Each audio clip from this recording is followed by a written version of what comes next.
So there's a bot in a Discord that I'm in, and it tracks that, the top runs on NA, on EU, top world runs for Mythic Plus. And today the bot procced, and it does this a few times a week, trying to alert us of a new best run. And I tab into the channel, and I see that there's a new Trivialize 16 that was put up by this team of Squish Vegan, top end tank, makes sense. Oreo, friend of Squish Vegan's, pretty strong disc priest healer, 3k IO. Walks, he ends up playing with Squish very often. Nessa, also 3200 IO Rogue, it makes sense. The Sanchez person, I don't really know them. I suspect they're maybe just a friend. The first thing that was immediate red flag is the fact that they're running triple Outlaw Rogue. And so, did these players discover something that's in the new meta? Did they discover new tech maybe for Mr. Scythe? Because they're under by, almost 5 minutes, which is incredible, honestly. It's a very fast run, the fastest 16 that we'd ever seen. It's like a new world record, of course.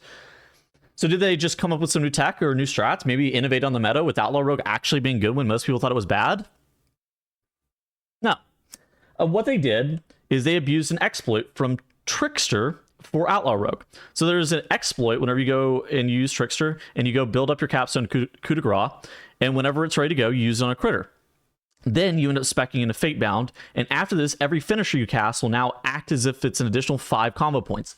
So you don't have to press any builders ever. You only end up pressing your spender over and over again. It gives you an insane amount of CDR.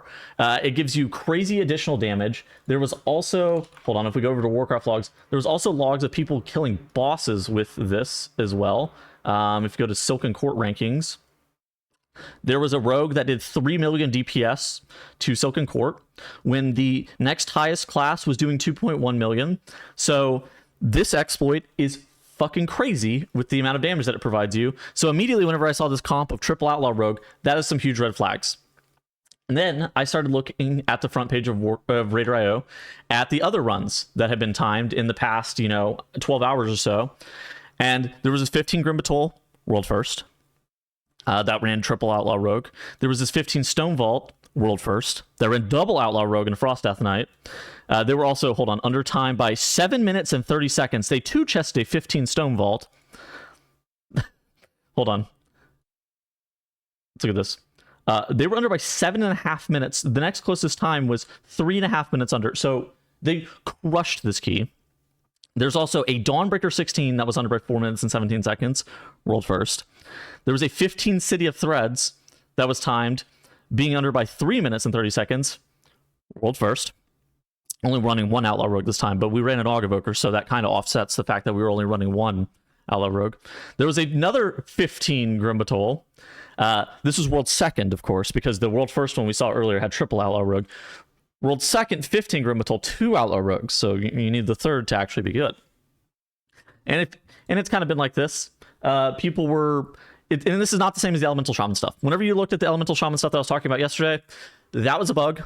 That was maybe just an oversight on Blizzard's end.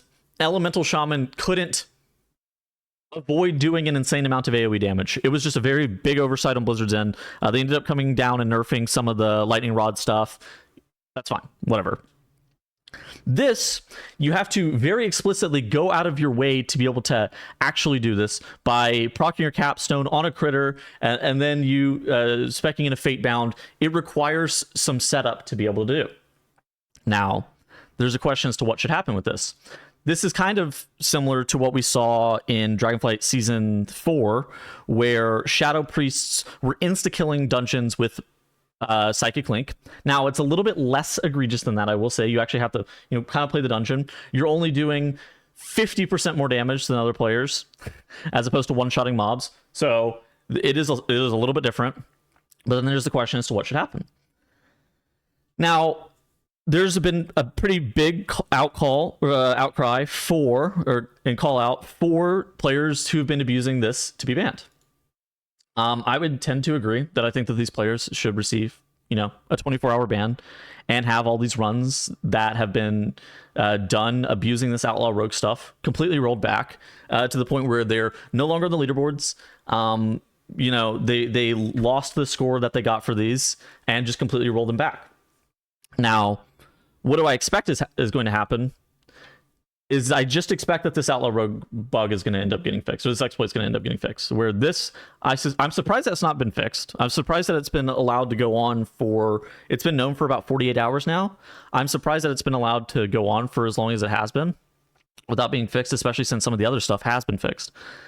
Now, what I expect to happen is I expect that Blizzard just ends up fixing this and ends up doing nothing, because that's the easy way, right? It's a bit difficult to kind of track down these people that were abusing this. Obviously, you can tell whenever they were being so blatant about it, running triple Outlaw Rogue in some compositions. But how many of these runs were just timed, you know, by utilizing the average powers of an Outlaw Rogue? Obviously, I have serious doubts that this 14 Stone Vault was, considering the fact that they were under by 2 minutes and 30 seconds. But, you know, it could be within reason that it was timed using legitimate means.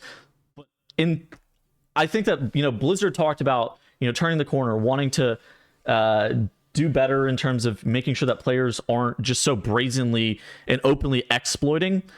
But we haven't really seen that, right? We saw players get banned for rep exploits at the very beginning of the expansion, and then there was nothing really else that came of any of it. There was the fired up splintered shards thing, which I think is actually kind of similar to this Outlaw Rogue exploit, right? Where fired up on Nexus Princess Kaiveza was, you know, stacking his hero talent to infinity.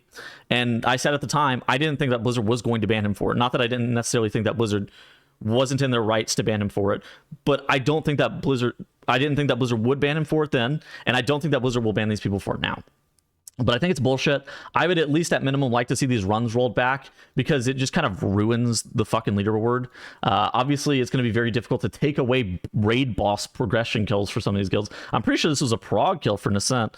So I think it's going to be very difficult to actually revert prog kills, but like, it's really silly. I think the fact that players are so willing to openly exploit on stream, log these exploits as well, and don't really care about any recourse from Blizzard is truly telling as to the current state of what's going on with the game and how players view what Blizzard will do. Anyways, I'm going to get out of here. Overall, I mean, it sucks. I think it really sucks to see and go to the top of the leaderboard and to see these runs being performed with double and triple Outlaw Rogue, and to kind of feel like your progression over the course of the entire season has been invalidated because people are just so openly and without any fear of getting any recourse just going to exploit. It makes me kind of question as to whether or not, you know, I should get on this train. Like, I kind of joked whenever I sent this tweet out. I said, looking for 2 Outlaw Rogues with the pulse for keys later. Like, is that really what you're supposed to do? Are you supposed to just, like, if you can't beat them, join them every single time you can exploit, you just exploit? I mean, is that really what we're supposed to be doing here? Is that really what we're supposed to be teaching? Anyways, that's it. I'm gonna get out of here. I hope to see you guys in the next video. Goodbye.